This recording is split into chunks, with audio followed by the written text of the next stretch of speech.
kay Arnold Clavio. Eto kasi nakakapanlin lang eh, kasi media sila eh. No? Parang wala silang kinalaman. Pero eto po ang binabanggit ni Arnold Clavio na kasinungalingan. At eto rin po, sabi na sa inyo, di ba, noong nakaraang araw, ang sabi ko sa inyo, ano ang magiging tema ng mga yan?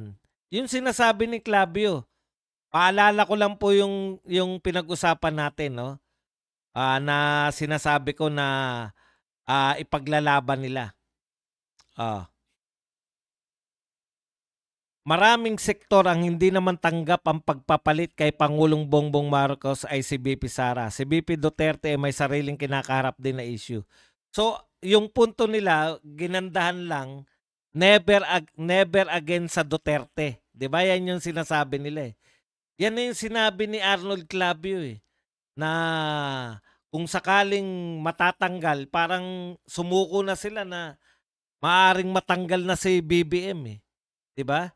Pero kung sakaling matanggal si BBM, hindi tanggap ng mga tao na si BP Sara yung susunod na presidente. Sino may sabi niyan? Kayong mga media lang? Sino may sabi niyan? Kayong mga dilawan at media at mga pare? Utot nyo.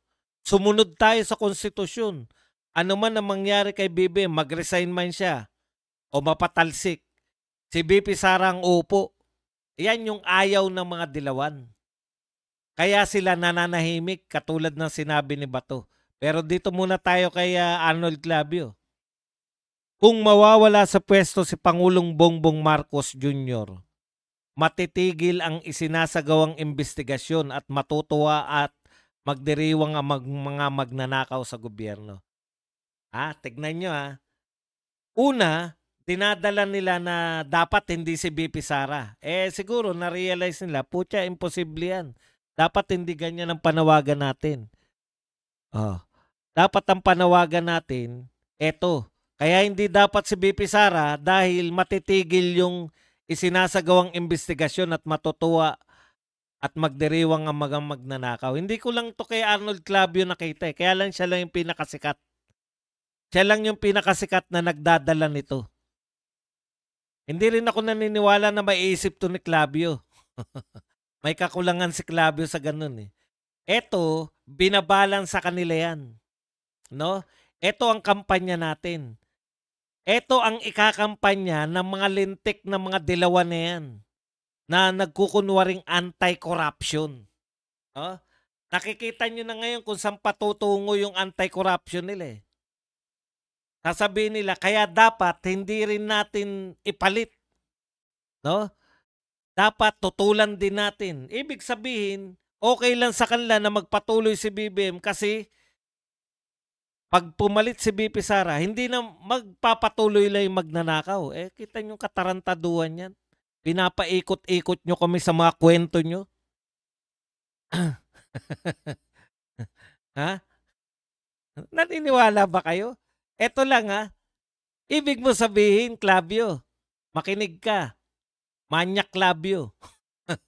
Ibig mo sabihin, Clavio, pag si BP Sara ng presidente, hindi niya papaimbestigahan si BBM sa mga nakawan? Hindi niya imbestigahan si Martin?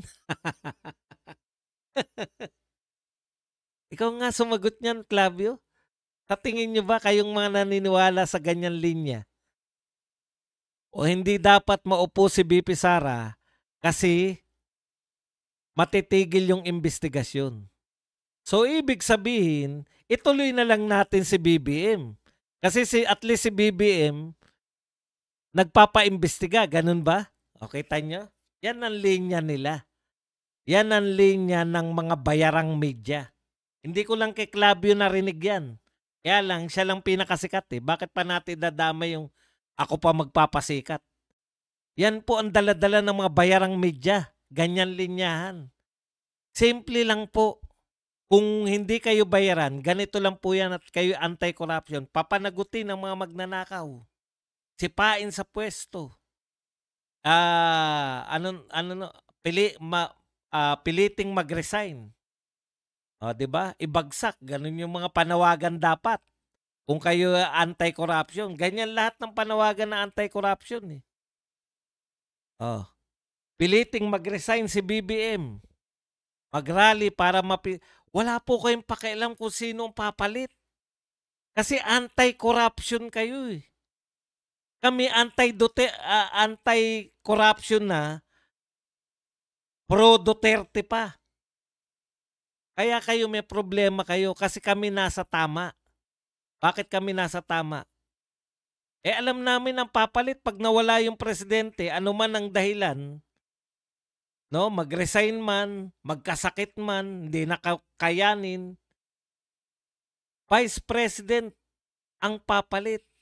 Kayong mga dilawan kasama tong mga media, takot na takot kayo na pumalit yung nasa constitutional successor.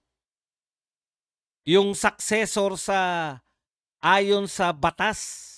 Natatakot kayong pumalit.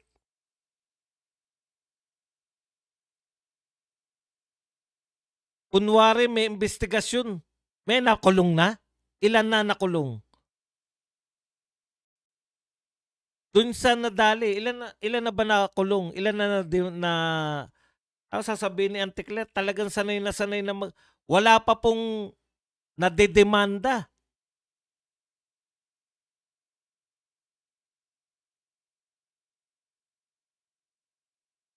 Ganyan po yan, makinig po kayo dyan, mga anti-Duterte, ganyan po ang dinadala nila ngayon.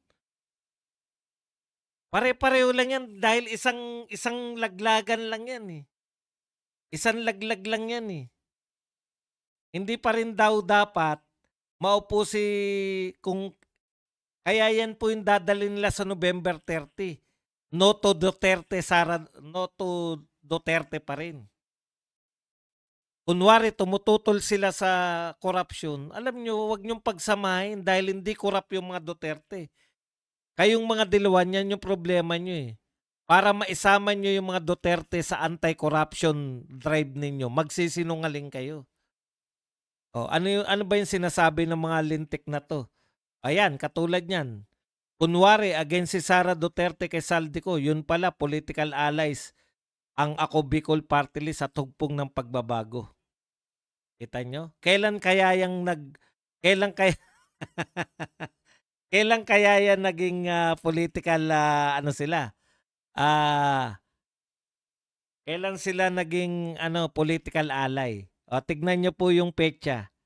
Ngayon po sinasabi yan ng isa sa mga bata nito ni Martin Romualdez at saka ni BBM na nagngangalang Teyatan. Pero ngayon niya sinasabi yan, pero ang date po nung kanyang kinukot ay 2018 pa. Natural, nung panahon ni Tatay Digong, sabi naman sa inyo, lahat yung mga congressman na yan, majority kay Tatay Digong. Kaya lahat po ng mga congressman, kakampi ni Tatay Digong noon. Hindi naman lahat, halos lahat.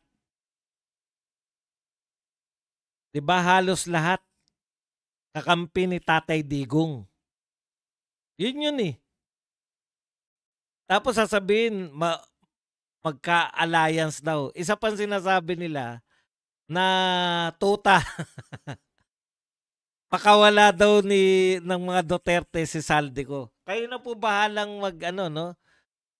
Kaya ito nakikita po ng tao. Paano magiging tuta ni Sara Duterte? Hanggang sa huli, binabanata ni Sara Duterte si Saldico. Bago lumantad si Saldico, binabanatan pa rin niya ni Sara Duterte. Si Saldico, bago umalis sa Pilipinas, binabanatan niya si Sara Duterte. Hindi po namin kahit kailan tinatanggap na naging Duterte yan si Saldico. Magkaiba po. Hindi po naging Duterte yan si Saldico. Magnanakaw ba si Saldico? Magnanakaw si Saldico. Si Saldico pa ay nakinabang si Saldico. Bakit nyo kinakampihan ngayon? Natural. Kinanta niya yung mga mastermind. Bakit hindi kami matutuwa? Kami ang nagtataka sa inyong mga dilawan kakamping Makabayan Black. Bakit kayo nagagalit kay sa Saldico? Saldico. Bakit kayo nagagalit kay Saldico kung binubulgar niya yung mastermind? Doon kami nagtataka, 'di ba? Kataka-taka 'yun. Bakit kayo nagagalit kay Saldico? Samantalang sabi niyo anti-corruption kayo. Oh, kasi si Saldico binabasag niya yung inyong mga propaganda. Ngayon, nalalaman na ng tao na si Saldico, tinuro niya na yung mga tunay na mastermind. Galit kayo ngayon dahil kakampi niya kakampi niya yung mastermind, 'di puta nagbobolaan pa tayo. Risa Ontiveros, Kiko Pangilinan, Laila de Lima, Shell Jokno. Lalo ka na Risa Ontiveros. Kailan niyo binanatan si BBM? Kailan niyo binanatan si Martin? Hindi niyo binabanatan. Sama mo si Bam Aquino pala, nakakalimutan natin. Hindi niyo binabanatan? Si BBM at si Martin? Never niyong binanatan sa corruption? See?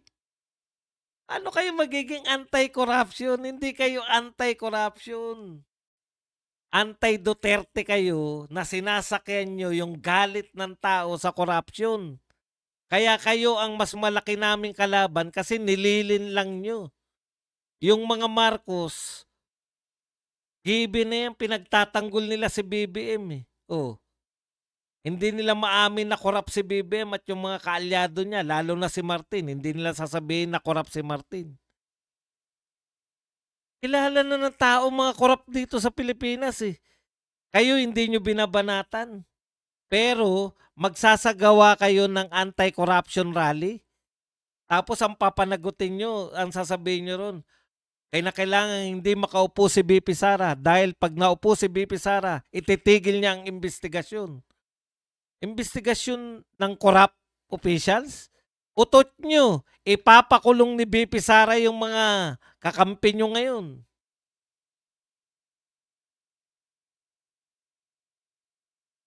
Diba?